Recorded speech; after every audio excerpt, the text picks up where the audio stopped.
of the Carson City Utility Finance Oversight Committee. Could the clerk take the roll to see if we have quorum?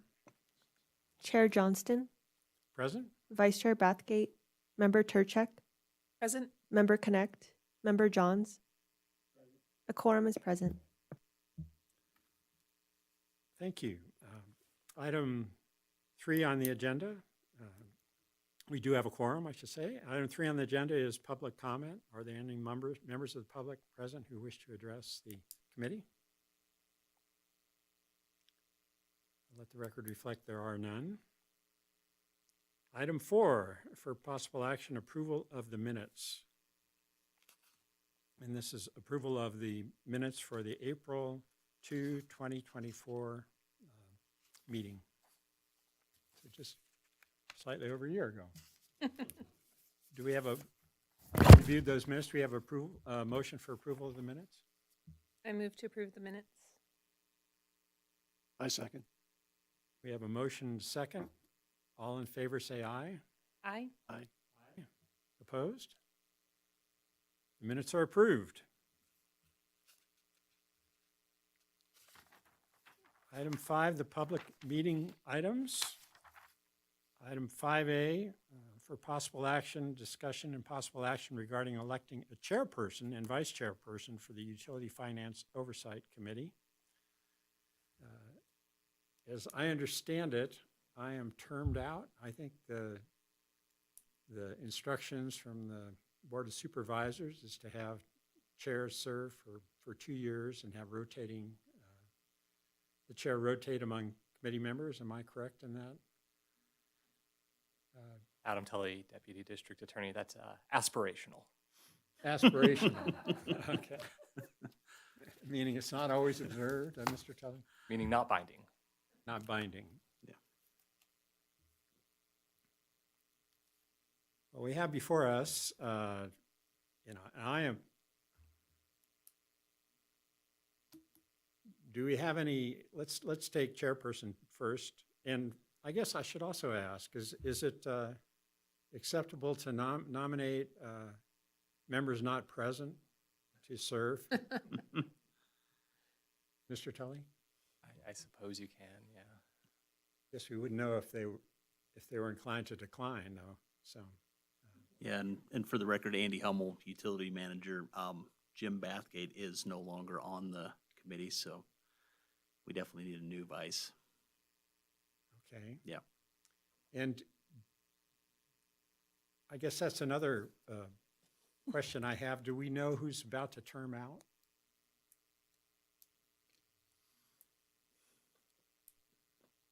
I do not. I Yeah. don't either. Yeah. Okay. Well, Cindy Turchek, for the record, I don't mind replacing Bathgate for a vice chair, and then I nominate you to be chair again. And I believe, Mr. Chairman, if you're willing, I second that motion. well, it's, I have to say, it's pretty easy duty when we meet once a Yeah. year. So Yeah. I would, Yeah. I would agree to do one more year as chair.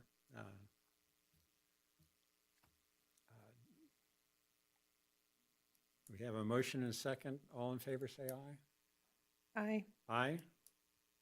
Opposed? Secretly? No. All right. I will serve as chair for the next year. And then let's look at vice chair. And Mr. Hummel, you said Mr. Bathgate is no longer. Yes, On he the- was, I believe, no longer able to serve. His replacement was not able to as well, so we're still waiting for that one to be filled. Okay. Yep. Do we have any nominations for vice chair?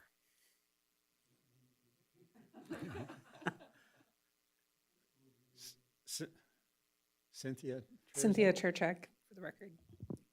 Mr. Chairman, I nominate Cynthia Turchek for vice chair.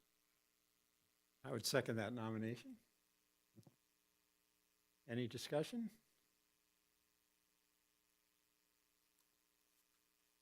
All right, all in favor, say aye.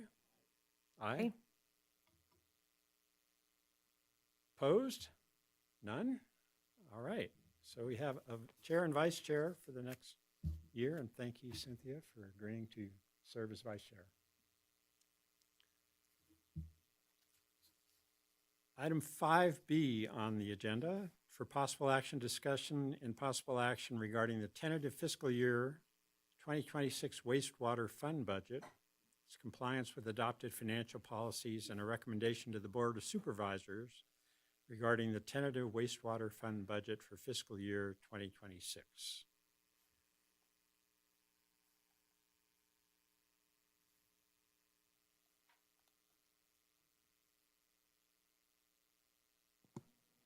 Good morning, Jamie Stevenson, Accounting Manager for the record. I would like to take a moment to thank Courtney Nicholas and Andy Hummel for helping me to prepare these budgets. I really appreciate all their help. For all three of the utility funds that I will talk about today, I've included the utility rate increase of 2.5% for all revenue projections. That is based on the CPI for the West Urban area for December of 2024, as per the rate schedule that went into effect in July of 2022. Also, across all three funds, salaries and benefits include our annual contractual increases and an estimated 10% increase to group medical insurance. However, we received notification after preparing for this meeting that we'll actually be seeing a 4% increase. So I'll discuss what that adjustment will look like on all three funds. Our non-operating income consists mostly of investment income, and we budget conservatively. For revenues for the wastewater fund, I've included that 2.5% increase to the utility rates as per the CPI. Our salaries and benefits are expected to increase $214,518. That is due to our annual contractual increases for employees and our anticipated benefit rate increases. We've also included an increase for promotions for employees who are expected to achieve certifications. As I mentioned, after preparing for this meeting, we received notification that our group medical costs will be lower than anticipated. So the number that the board will see for this increase is actually $194,124. Our budgeted services and supplies will increase as a result of our internal service charges, and those are part of the citywide cost allocation plan. I noted here the supplementals that were submitted for wastewater, but I'll discuss those a little bit later on. Our planned capital outlay is $6,245,000, with our largest project being our vehicle and warehouse building. Here is a list of our planned capital expenditures over the next 5 years.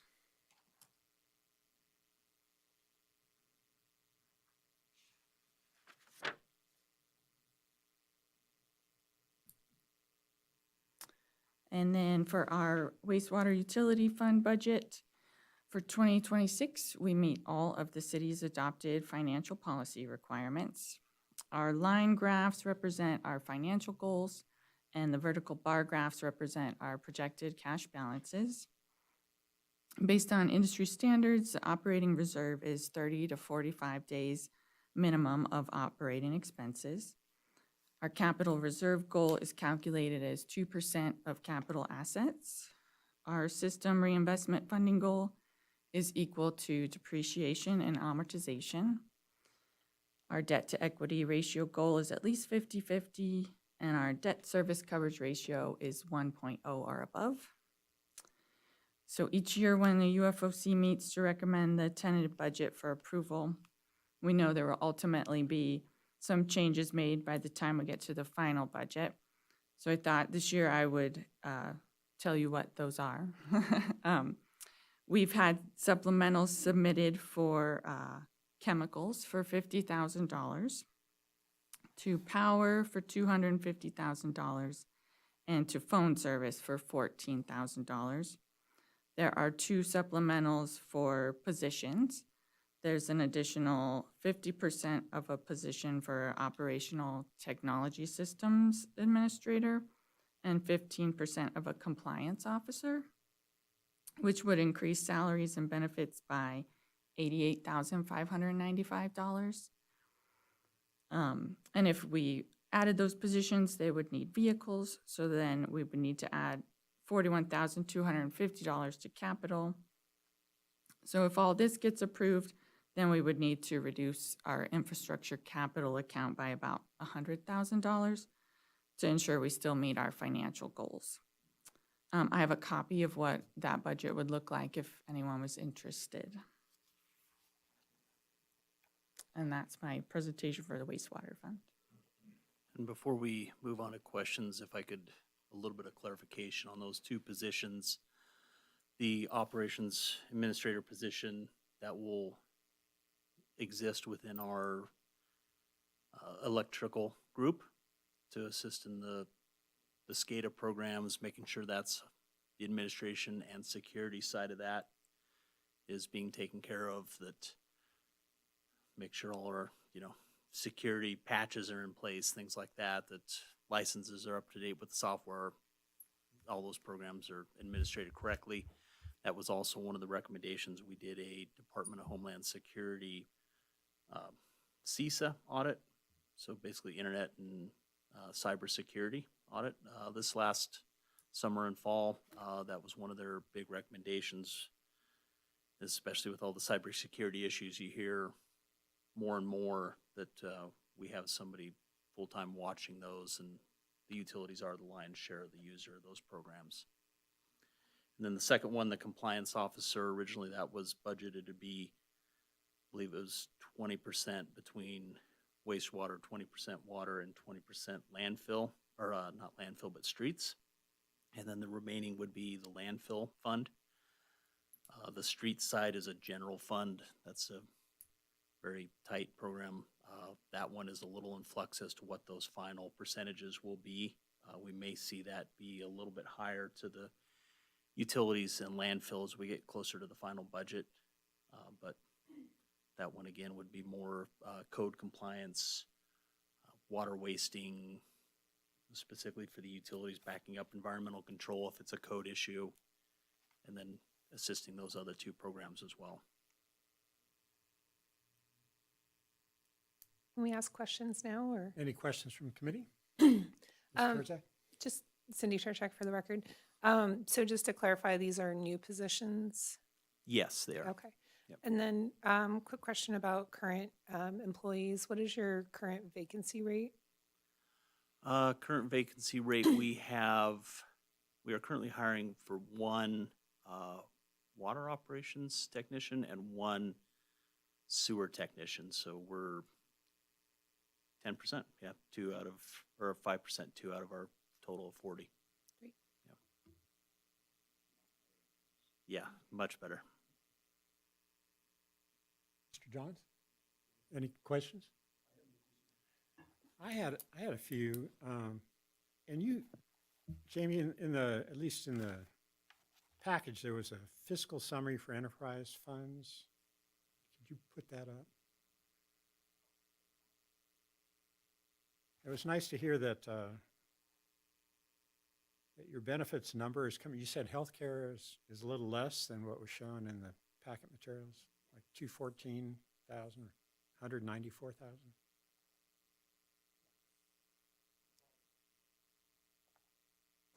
Yes, salaries and benefits will go down from that 214 to $194,124. So let me.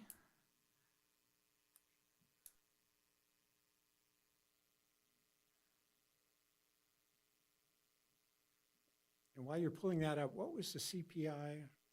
It wasn't CPI, it was one of the indexes. Yes, Yes. for the West Urban area, and it was measured in the measurement from December of 2024. It's 2.5%. 2.5%. And this will be our first year of indexing the user rates per the rate study that was implemented in 2020. I have another question, Cindy Turchak, for the record. I should probably know this, but do you guys use the CPI for the connection fees as well, or do you do it just for the commodity rates and the base rates? We use it, the CPI is applied to the user rates for water, wastewater, and stormwater. The engineering news and record construction cost index is used for connection fees. Okay, great. Which prompts another question. Yes.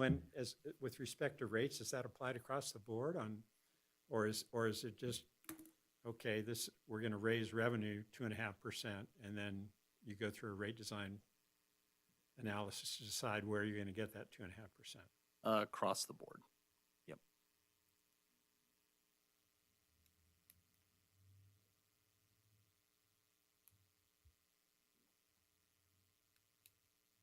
Okay, let's see if I can make it a little bigger for us.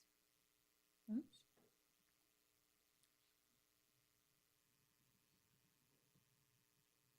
Okay, so here's a fiscal summary. Okay, yeah, and really the question I had is just looking at this, and I've noticed this for prior years too, that benefits are rising a lot faster, much faster rate than salaries.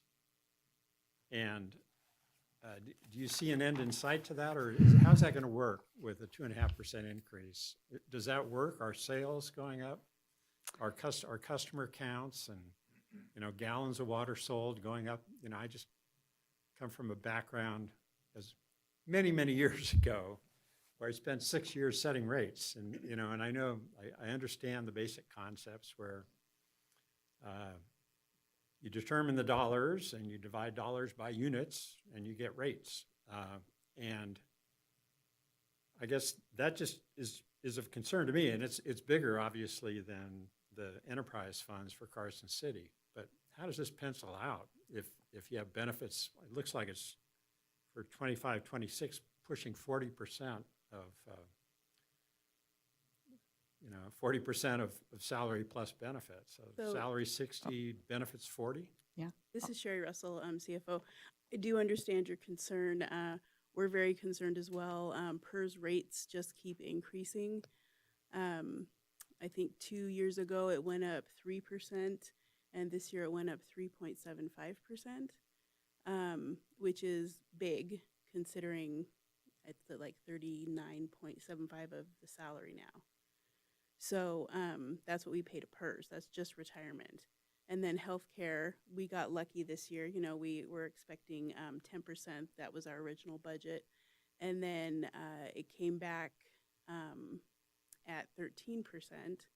And we had to go out to bid to the market and change our health insurance to get the 4% increase that Jamie mentioned. Workers' comp is kind of out of control right now. We've got a lot of workers' comp claims. And so that rate had to go up.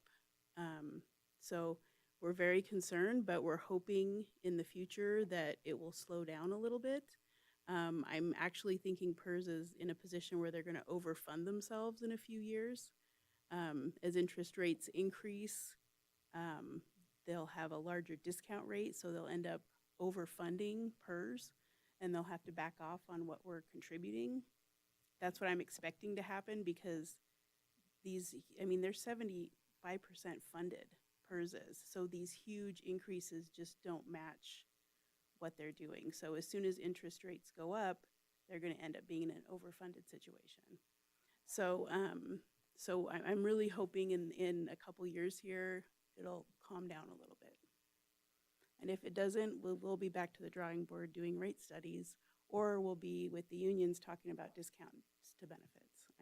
Those are our two options. Thank you. You're welcome. I had one further question on that, though. Is what about number of customers? How's that going up? Just as a rough indicator of how much of this will be offset by growth. Mm-hmm. Yeah, we increase about 1% a year, customer-wise. Yep. And it is also, and I'll have a few slides in my presentation later, but the salaries and benefits, it varies a little by fund, but it's 12 to roughly 15% of the total budget of expenditures on those funds.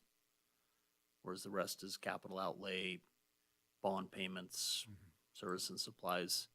The bond payments, they stay the same year to year unless we issue a new bond. So that's not growing to help offset that.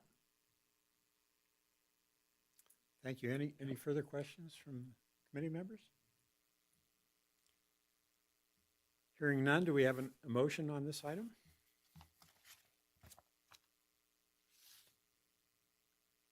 Move to approve the, what was the actual?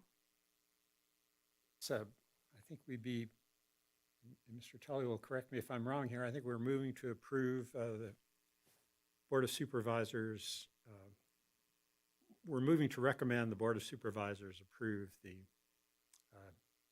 tentative budget. There's a proposed motion in the staff report for 5B. It's connecting to that. Let's see here. Have it in front of me. Oh, it is, okay.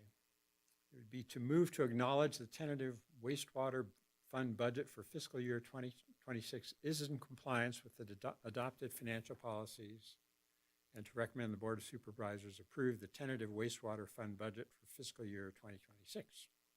Great, I move to do that. Do we have a second? Sorry, I forgot my printout. I second. All in favor? Aye. Aye. Opposed?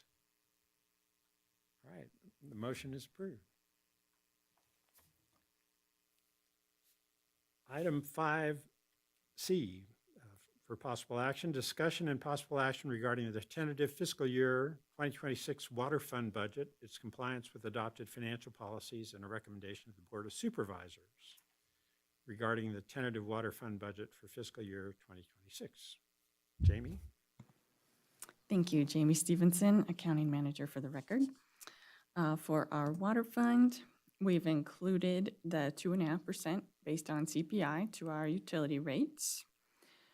For revenues, our salaries and benefits include an increase of $209,335.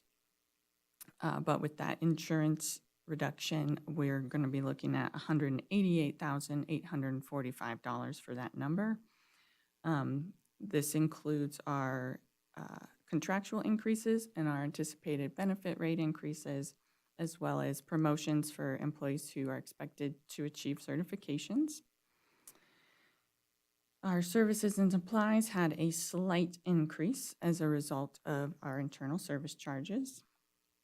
I will discuss supplementals a little bit later on. Our planned capital outlay is $3,725,000. Our larger projects for the water fund are the continuation of our Quill treatment plant and our water line replacement and rehab project. Here is a list of our planned capital expenditures over the next 5 years.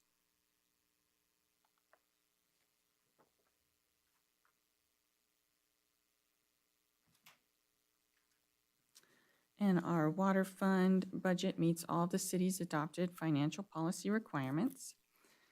Industry standards have our operating reserve at 60 to 90 days minimum of operating expenses.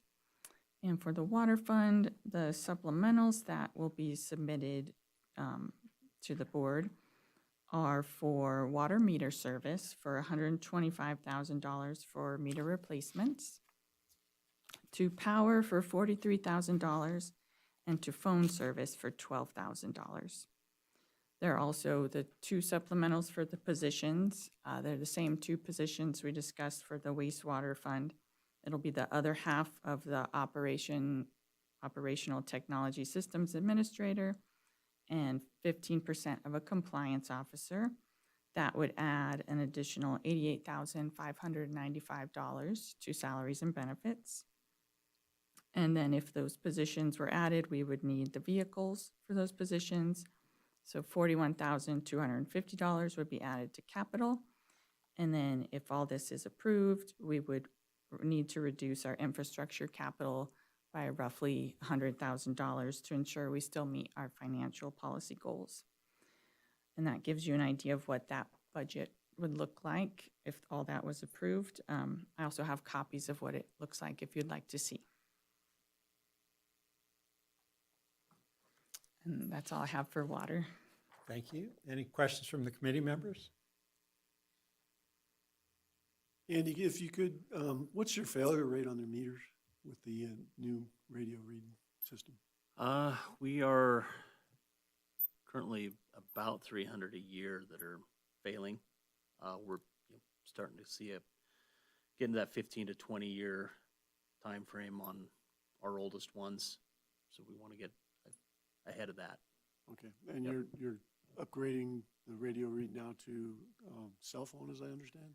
Or did you go away from that? We went away from cell phone. We are investigating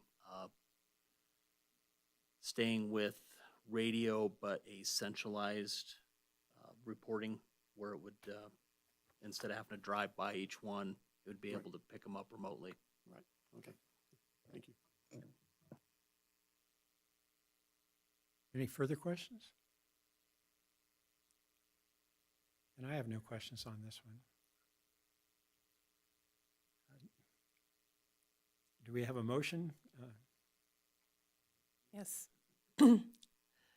I move that we approve the tentative fiscal year 2026 water fund budget.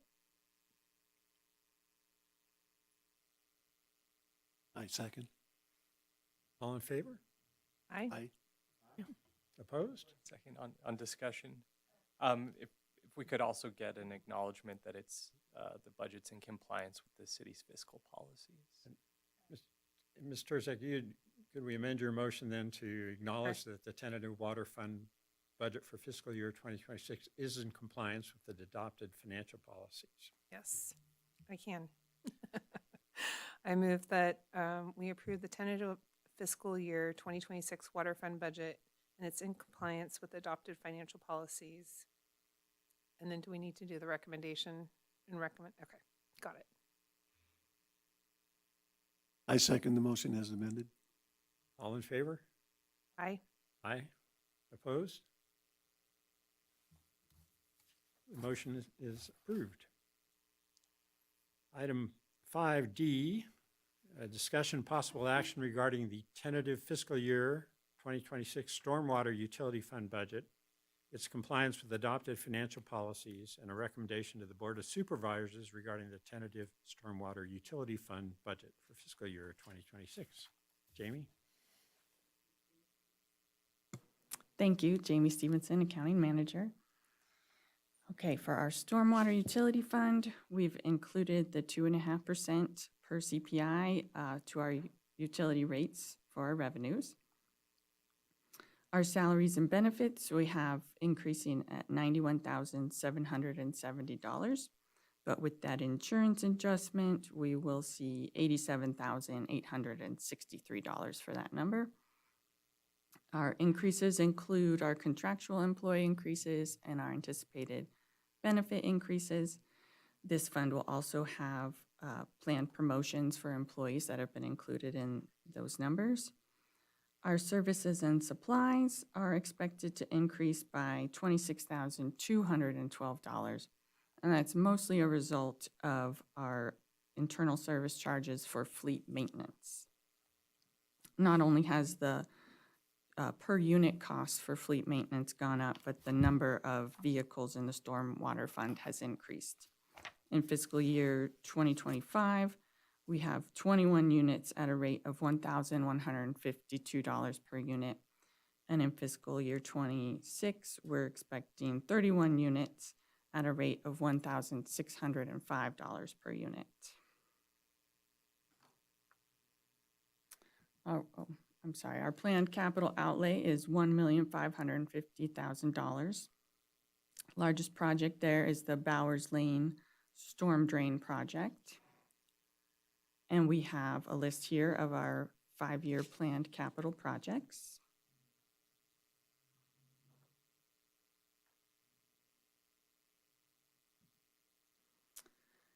And for our financial policy, the Stormwater Utility Fund for 2026 budget meets all of the city's adopted financial policy goals. Industry standards have our operating reserve of 45 days of minimum operating expenses. And there were no supplementals submitted for the Stormwater Fund, so there are no major changes expected for the final budget. Any questions on stormwater? Questions from the committee?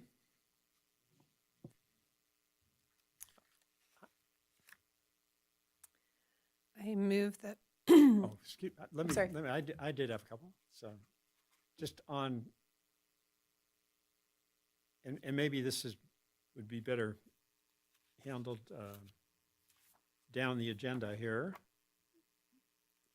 But on the Bowers project, could you elaborate on what's that all about?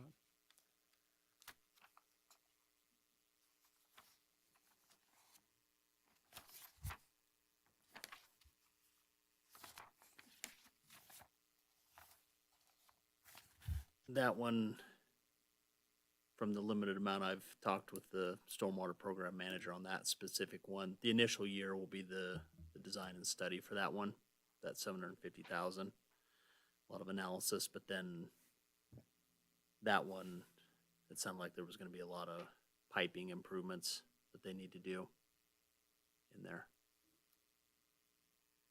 So, and that one being out fiscal year 2028 will likely be, we'll have to bond when we get there to actually afford both of the big projects there, the North Carson Street complete streets as well. And is the Bowers Lane storm drain, is that just putting in a new storm drain, or is it upgrading an existing drain? I'm just not familiar with that. I'm not familiar with where in the city that is or what's going on. Darren Schultz, Public Works Director for the record. So Bowers Lane is just north, just goes off of Highway 50. Kind of near, there's a senior care facility on the north side there, and it's the road that kind of goes north up out of there. That's where it starts, and then it goes north. So that's the general alignment of it. But what happens is that whole area, as you kind of work your way to the north, is when it rains, it's a low area and there's nowhere for the water to get out. There's nowhere for the stormwater to get out. So it just kind of ponds and floods in that area, and trying to get it across Highway 50 and down into more drainage into the river is just a really, really big, complicated project. So this has been on our list for a long time, and we've done little fixes to help us, but it's going to require, to do it right, it just requires a bunch of pipes, a lot of work, because it's just this low spot, and trying to get flow, trying to get elevation to move water through is complicated. So we're in the process of putting this together. That's why you see it over multiple years of an ultimate fix of how to do it.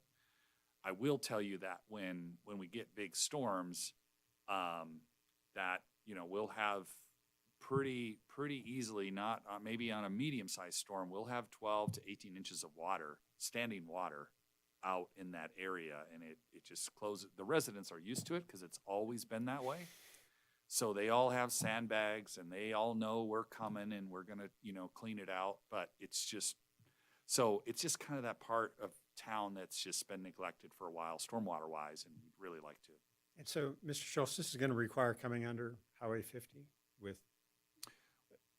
as part of it? Yes, we will have to upsize the drainage under Highway 50 as part of it as well, yes. And so this is one of those north of 50 issues that wasn't solved when they built 580. That's right. Okay. That's right. Yep. Thank you. Any further questions?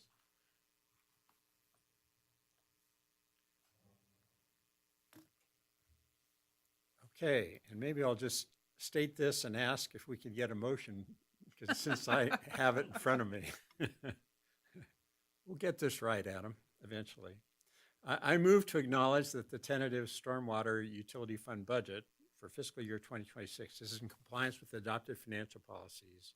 And to recommend the Board of Supervisors approve the tentative stormwater utility fund budget for fiscal year 2026. Could I get a motion to that effect? I move to that effect. I second. All in favor? Aye. Aye. Opposed? Okay, the motion carries. And that completes the action items. Item 6 on the agenda, non-action items. For discussion only, discussion and presentation concerning personnel projects and planning related to Carson City utilities. Yes, thank you. For the record, Andy Hummel, Utility Manager, Carson City Public Works. See if I can make this actually, there we go. So a little overview on the utility division. We have 3 funds in that division, water, wastewater, and stormwater. They're all enterprise funds. Water and wastewater each generate approximately 20 million annually. Stormwater is about 3 million annually. That's seems to be falling in line with the projections we made in 2020 when we established the updated stormwater rates. It's still kind of tight, making what we want to have happen on the stormwater side, but we do have some bonds falling off this year, finally paying off, so that helped our CIP about $500,000 this year. So the water and wastewater funds, both of those are under me, under the utility division. Stormwater, that maintenance and such falls under the streets division. Those employees work hand in hand with the streets employees on a daily basis to keep the storm drains flowing when needed. Under the water and wastewater, I have a staff of 41 directly under us. We have water production and distribution, sewer collections, maintenance, wastewater treatment, and mechanical. We have employees in environmental control going around town making sure that businesses are permitted and not flushing dangerous things down to the wastewater plant that could upset the process. We have an on-site laboratory at our wastewater plant that does certified testing for both our water and wastewater, and then also some landfill sampling. It's greatly reduced as what we have to send out and pay more for. As far as our funds, we started showing this a few years ago, kind of piggyback off of Tumwa put something like this out. As I mentioned earlier, on the far right side, on the upper one, that's our water. Salaries are about 10% of the water funds, with the benefits being another 6%. Tumwa, for reference, they're 19% for salaries and 10% for benefits, so a little better than what they're doing there. Service and supplies, we're just a little over 26% on the water side. On the wastewater, just under 20%. Capital, rehab, and maintenance. Wastewater, we're almost 60% of our fund goes there, whereas water is 36%. And then our bonds, our principal and interest payments for water, it's 23%, and for wastewater, 13%. So that's largely the difference in what we're able to spend on capital on both of those funds. And Quill Water Treatment Plant is our big driver right now on that water side of where the bonds are going. Water system overview, we have about 350 miles of pipeline. That's the city's fed by 16 pressure zones. Those are maintained by about 13 pump stations. We have 16 tanks around town and a large number of 60 pressure reducing or regulating stations to keep that water balance between those zones. We historically are about 75% groundwater. We have 21 active wells. A lot of those work together as blending sites for various constituents. Arsenic, manganese, and uranium are our big ones. We do have an arsenic treatment plant that's currently inactive. We'll need to do some updates and further process enhancements. One of the wells that feeds it is pretty high in silica and kind of negates the treatment process that's there. The remainder, we're about 25% surface water. That's our Ash and Kings Creeks, and then the Marlette Hobart water system, and then 2 river induction wells down along the Carson River. Those 2 wells are about half of that, and then Quill is the other half. We also have interconnection with Town of Minden and Douglas County. We can get up to 5 million gallons a day of water from that. And we have an intertie with Lyon County at the Highway 50 tank, where both of us, Lyon County and Carson, pumped that tank and can draw from it. And then, as I've mentioned, our Quill water treatment project, so that roughly 10 to 12% that we get from Quill, we took that plant offline in September for upgrades. Those are underway now. So that amount of water we're making up with wells, and then also the intertie with Minden. And that's Joe Reyna's here in the crowd, our water operations supervisor. That keeps him awake at night to make sure that's working. We've showed this before, our water resource portfolio. The big one really is our overall available water rights in the center there, 18,648 acre feet. We use about 10,000 acre feet every year. That's kind of gone down over the last decade or so. A little bit as water conservation came more into practice. It's spread apart between various groundwater basins. We get some water, kind of bottom right corner, Lost Lake and Mud Lake and Ambrazotti Pond. That helps feed those river induction wells, so that's releases that happen to the river, then we can pull out in those wells. We also have river rights, kind of the big blue box at the bottom, our river surface water that we can pull out. And then we can also, while Quill is down, our Ash and King water, we can, since we're not using it at the treatment plant, we're able to take more in those induction wells on a temporary basis because that water is going to the river. And then the Marlette Hobart system, we're able to get a large amount, approximately 3,000 acre feet out of Marlette. That is currently down for rehab as well. If you've seen that with all the Spooner Lake trails being shut down, that's for that project, just to control access for safety while they're doing that. We're anticipating that's probably, hopefully they'll have it done this year, but it might be next year before they're fully complete with those upgrades. And then it'll be 5 to 7 years probably until the lake is full enough again to be able to have releases. But we also have a significant amount of water that comes off of various springs and feeds into that system. So, and then the other one, I always like to mention kind of the upper left box, the effluent reuse. We reuse about 3,000 acre feet a year from the wastewater treatment plant. That helps offset domestic water usage in the valley. If they're the 3 golf courses that do use effluent in the prison farm, if they weren't watering with effluent, they would be either competing with Carson City for groundwater resources, or we would be serving them domestic water.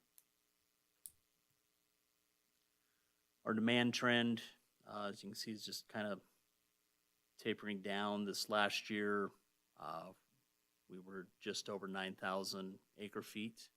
For the year, our peak day, we have been hovering just under 19 million gallons a day for the last several years in the summer. Typically either in July or August, we'll see that. In the winter, we're producing just under 5 million gallons a day, which correlates to about what we see at the wastewater treatment plant. So it's a good indicator of, we see a little bit over 5 average at the wastewater treatment plant. So there's some inflow and infiltration, but those numbers match up pretty well. Water loss, we're averaging about 7%.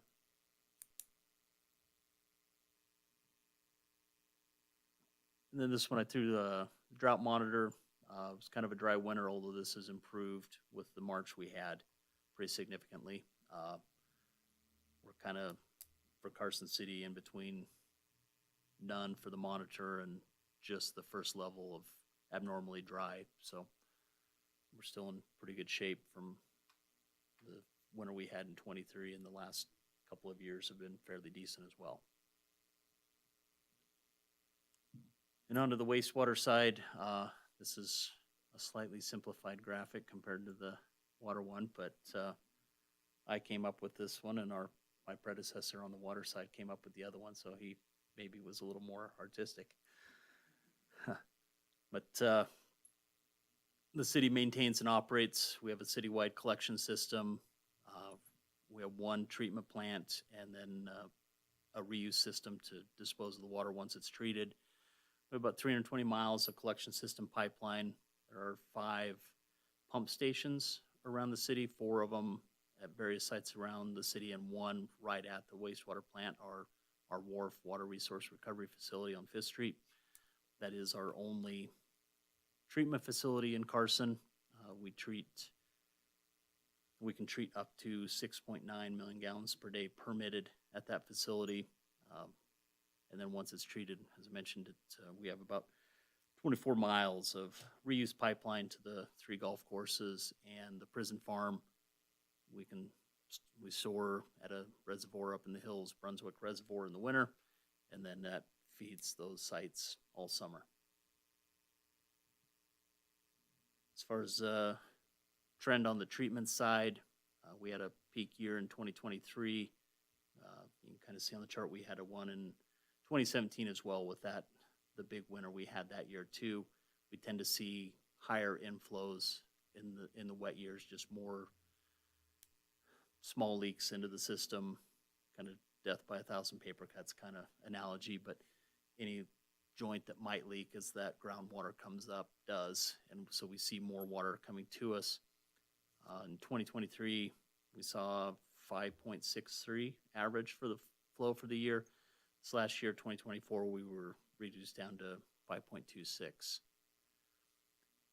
Peak day on a normal year, we're somewhere in the 7 to 8 million gallons a day range. I mentioned earlier our average permitted flow is 6.9. Our peak is 9.5. 2023, we were slightly over that, but I think everybody in the state was. With those, we worked hand in hand with the state, survived it fine, but it's something we watch moving forward. And you can kind of see our trend line in that bottom graph, the kind of light blue line. We're kind of hovering about a 1% increase year over year, long term, which equates pretty well with the growth we're seeing in Carson.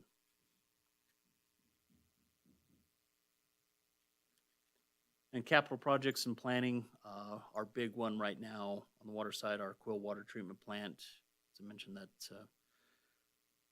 started in the fall of last year. The contractor is currently underway on that project. The building has been gutted. All the existing treatment process equipment is out. They're doing piping and dewatering ponds outside of the building have been constructed. They're working on, we have had to do a bypass line to make sure we can feed one of the zones to the north.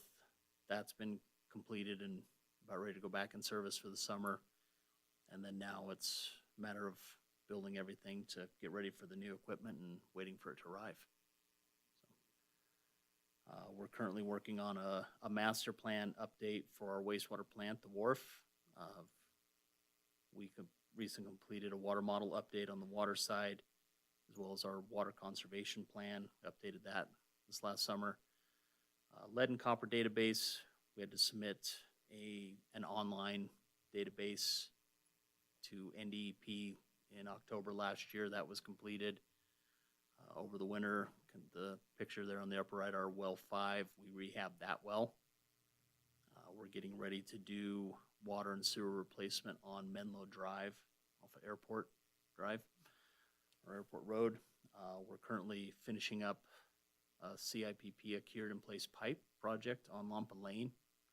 So basically rehabbing the pipe without digging it up.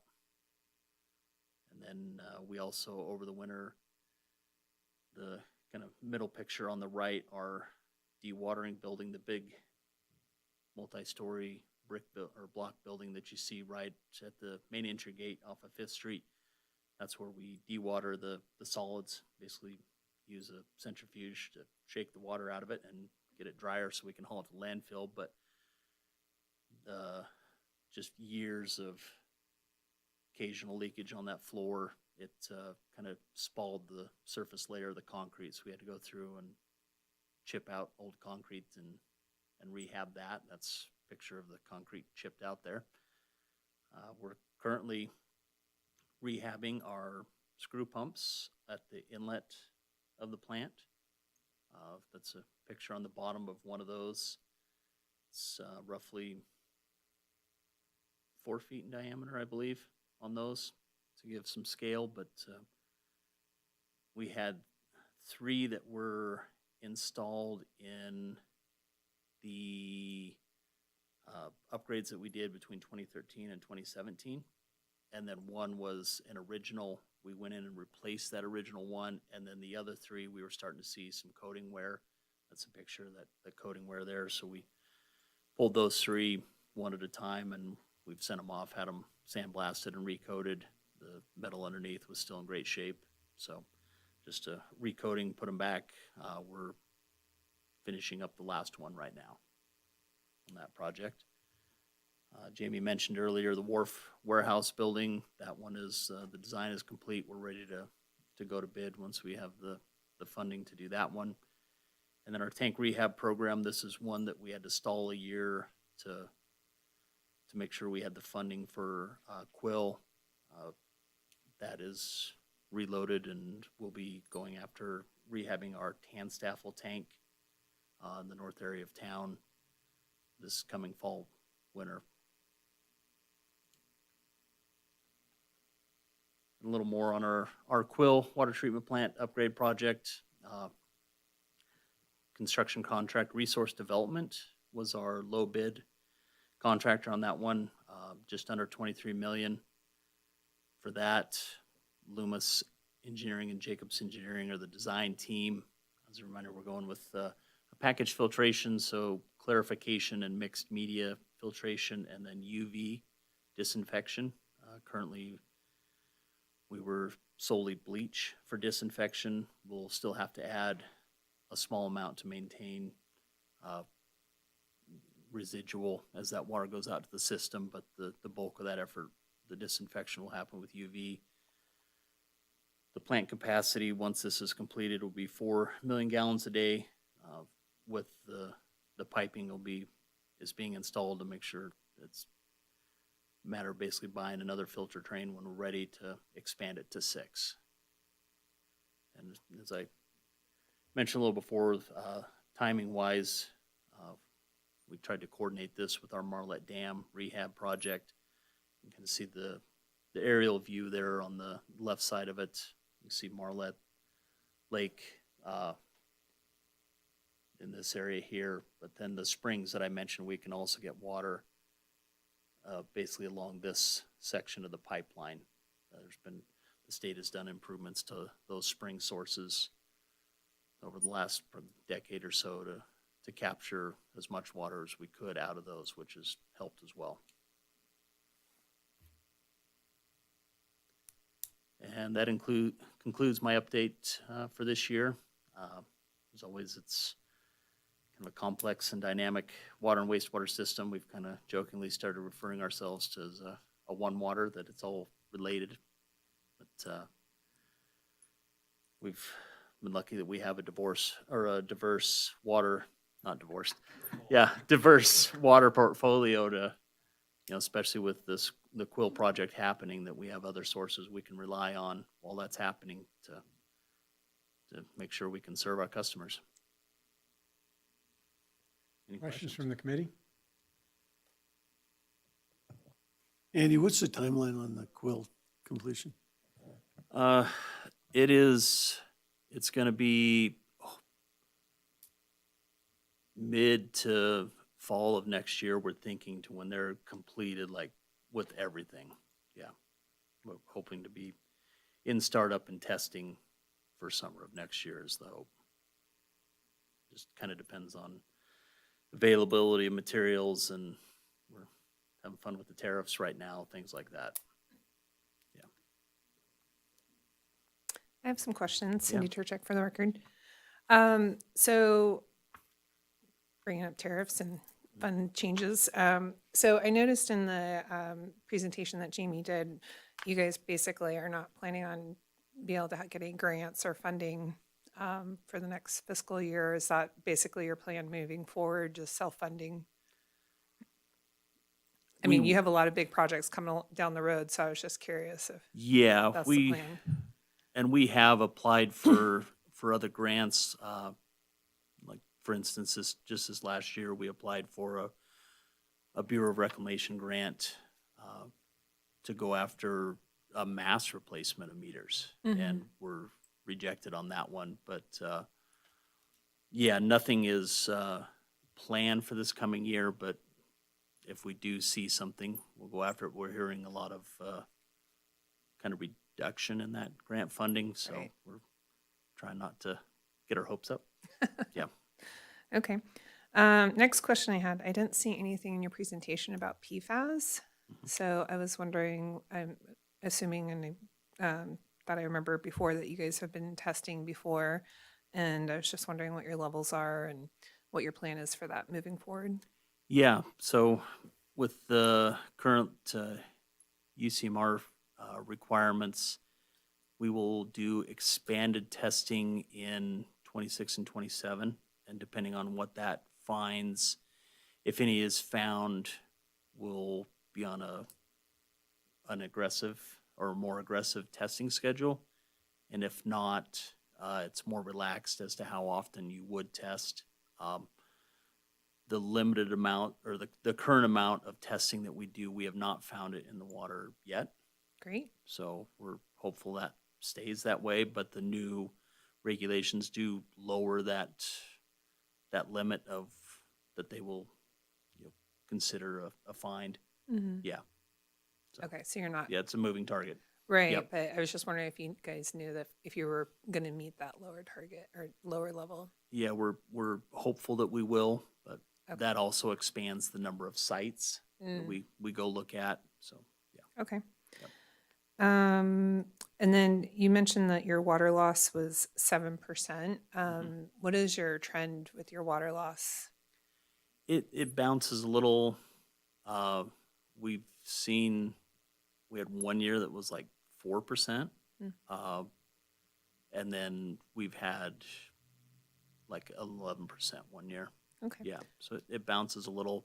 Some of that is just line breaks if we're seeing more. The other one, fire usage is not metered. So Right. if they're doing a lot of training, we'll see that number go up. Okay. Yeah. I was just wondering with the new meter replacements, if you were noticing a trend going downwards. Not a direct correlation yet. Okay. Yeah. Great. Those are my questions. I had several here. Just following up on that water loss, so you meter at the quill and then all the wells, production wells, and then you compare against sales? Is that what we're really looking at? In Yeah, loss? and it's not necessarily sales, but what we meter going out to customers, including ourselves. Okay. So, like Public Works, we don't pay a water bill per se, because we'd basically be paying ourselves and increasing that administration cost to do so. But we meter it to track that usage. So Okay. it's that usage versus production. If you could go back to those slides on water, on the sources of water. Yeah, great. So on the 75, now as far as Marlette Hobart, Carson City was not using that for a period of time. because of problems with organic material in that water interacting with the treatment and causing noncompliance with the Safe Drinking Water Act, or that's my memory, something like that? Yeah, our usage was greatly reduced. We were producing about 1 million gallons per day of water out of Quill, even though it was capable of approximately 4.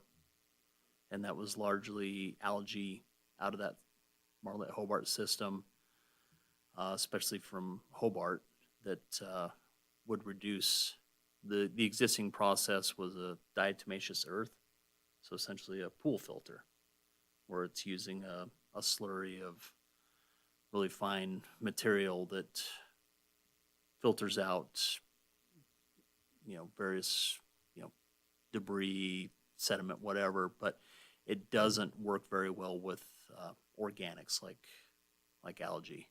It plugs up pretty quickly. So we were having to run it at a much lower rate than. So, and I guess my question is on that 75% or 25% surface water, 75% well water, is what I wrote down, but will that change when you get the Marlette Hobart system back to its potential? Yeah, we should see that number will shift. And do you know Yep. how much, or? We're thinking about a 10% swing. Okay. Yeah. And then you'd mentioned springs, that the state had done some works on springs that feed into Hobart or above Hobart? They or- feed into the system historically.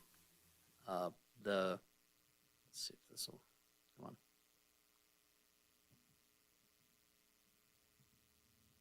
Pull this slide up. Historically, there was a flume that went pretty far north and then looped back around, and those springs were along that section on the downstream end. There was a tunnel in there that's collapsed, and then so they have the pipeline that comes up and over the hill and the generator and the pump system now that replace that, but they've brought those springs that used to flow into that. There's pipeline in that area now, and they do collect that water again. Oh, and so that water, so these springs are on the Tahoe side? They're in the Tahoe. They're on the they're on the this east side. side, yeah, on the east slope side. Yep. But the water's actually captured at the springs. It's not just flow down into Hobart. It would not have flown to Oh. or flowed to Hobart. Okay. No. More complicated than I Yeah, imagined up yeah. there. Yep. And then let's see, back on the one that showed the water sources. On the Carson Valley intertie, the Carson, is the water we get from Carson Valley, is that surface water or well water? That is well water. Okay. Yep. And are we relying on that for some amount of acre feet typically? Yeah, we it's just over 2,000 a year that we get through that system. Okay. And then I saw that in the paper too on Marlette taking 5 to 7 years to fill Yeah. up, which just sort of blew me away. That just sounded Yep. way long. I mean, if you had a snow year like 2023, couldn't that fill up in a year? Yes, there's that. Yeah, if it's a big winter, it could fill up pretty quickly. That's kind of a worst case if we kind of come into a drought as they're going to fill that back up. It's going to take a while. Okay. And then we can only use the top 3 feet. So it has to fill before we can use it. That's under agreement with NDOW for fisheries. And then do they To have to maintain some flow into Marlette Creek while they're filling it? There will be pass-through flow, yes. Yep. And then the final question was on the wastewater side on the Brunswick Reservoir. Mhm. How's that doing? I know my memory was there was an issue when it was built, it wasn't lined as it would have been if it were built later. Yeah. And so you have some leakage out of that. Is that a stable situation, or is that something that Carson City down the road is going to be looking at redoing? It's flow-wise, that's stable. We're currently working through an updated permit on that discharge.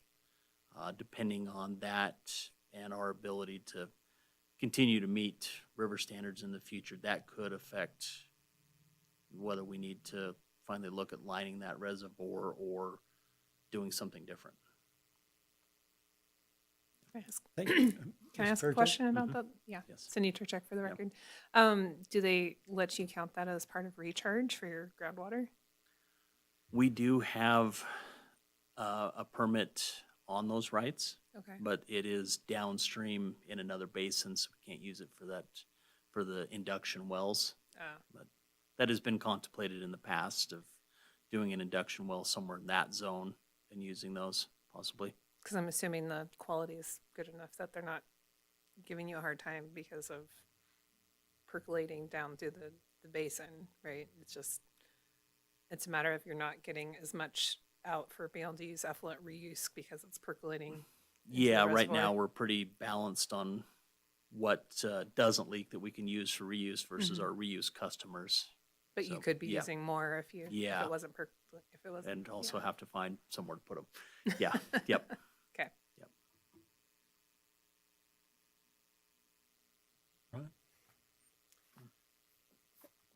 All right. Thank you, Andy. I don't think we have any further questions from the committee. Item 7, public comment. Are there any members of the public who wish to address the committee at this time? Let the record show that there are none. Item 8, do we have a motion to adjourn? I move to adjourn. I second. All in favor? Aye. Aye. The committee is adjourned.